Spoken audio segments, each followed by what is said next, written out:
Welcome to another beautiful day in October. The sky is blue, the sun is out, and the air is chilly, and I'm loving it. We're getting ready for Thanksgiving here in Canada. I'm out for a little walk, and I heard a bunch of noise, and I looked down, and I saw a squirrel, and he's getting ready for the winter, all of the nuts, collecting everything, so off he goes, and I'm gonna get back on the trail, and I am just enjoying October. It is everything that I have dreamed of, with the beautiful cool weather, the warmth of the sunshine, and after a very hot and humid spring and summer and even early fall, I am just so thankful to have this beautiful weather. I just feel like I have so much energy. I'm just so much more productive than what I was in those summer months. And there's ducks in the water, and here we are in the middle of October. Usually Thanksgiving, everything is like peak colors, and there's still so much green. I feel like we haven't even really reached like all of those vibrant colors. Some trees have changed. You can see the leaves are on the ground, but there is still so much to happen in October, and I'm really looking forward to it. But anyways, I'm finishing up my walk, and then this tree caught my eye. Just the vibrant red color. I loved it, and it kind of got me inspired to do a little bit of baking too. So let's go ahead and try a new recipe. I'm making a new recipe, a cranberry bread with orange glaze. So I have 1.5 cups of all-purpose flour, a teaspoon of baking powder, and then 1/4 teaspoon of salt.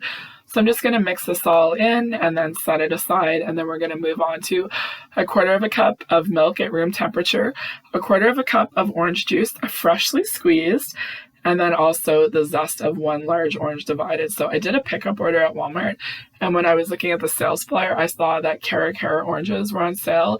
And I'm like, I am adding these because I wanted to make something because I had the fresh cranberries.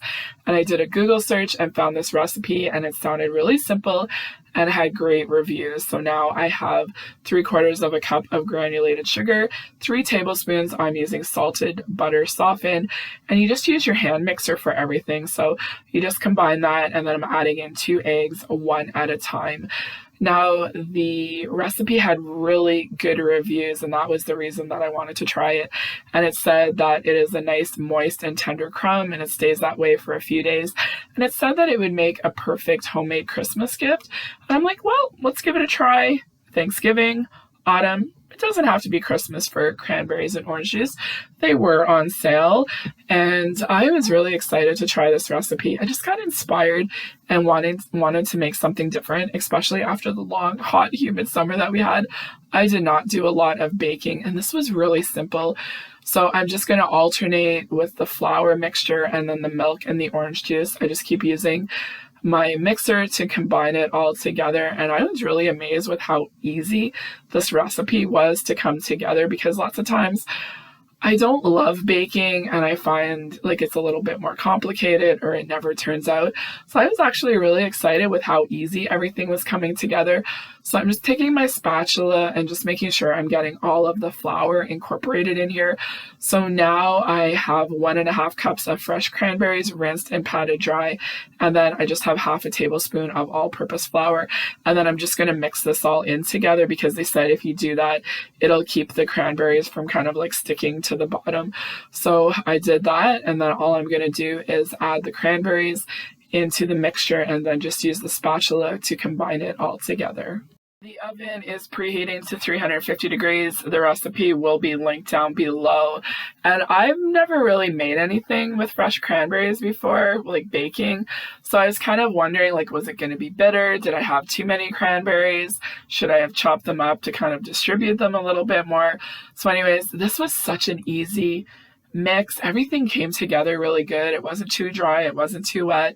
So I put it into my loaf pan, and then I'm just using a little bit of spray oil just to keep it a little bit easier to spread it around. But I did notice there was a little bit more cranberries on one side compared to the other, so I was trying to get it all figured out and trying to have a good balance. So it goes into the oven for 350 degrees for 45 to 50 minutes until it's golden and the toothpick comes out clean.